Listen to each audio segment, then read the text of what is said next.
reading a story? I'd love to, Dave. What shall we read? See what big-hearted moose. All right.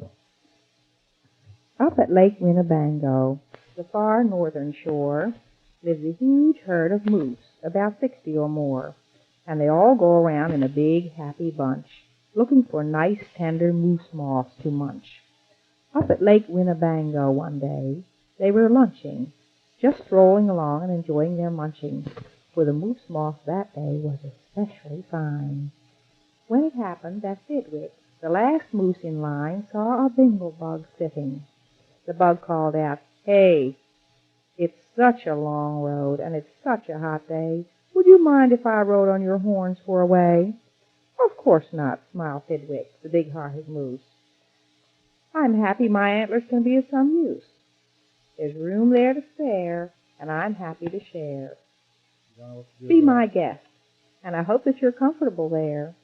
So the bingle bug picked out a nice easy seat, and the moose went on looking for moose moss to eat.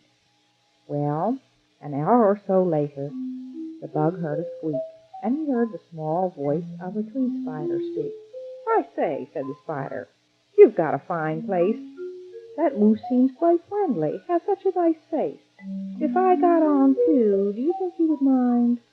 "Hop aboard," laughed the bug, "and I think that you'll find that the moose won't object. He's the big-hearted kind." "I accept," said the spider, with joy and delight, and he started a web on the horn to the right. While the spider was spinning, he heard a gay song, and a fresh little zinazoo bird came along. He stopped, and he stared, and he chirped, "Well, well, well, what a smart place to build! What a great place to dwell! I've been living on trees ever since I was born, but here's something new. Why not live on a horn? If there's room there for two, then there's room there for three." "There's plenty of room," laughed the bug, "and it's free." Fidwick stopped walking. What was all that talking? These guests had caught Fidwick the moose unawares. "Hey," he called out, "what goes on upstairs?" "Just building a nest, sir," the zinazoo said, and began yanking hairs out of poor Fidwick's head, and he plucked out exactly 204. "Don't worry," he laughed, "you can always grow more." Then he dozed off to sleep in his fine moose hair nest. "This bird," murmured Fidwick, "is sort of a pest.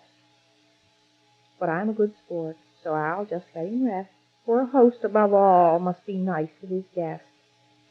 Besides, now it's getting quite late in the day, and surely tomorrow they'll all go away." But alas, the next morning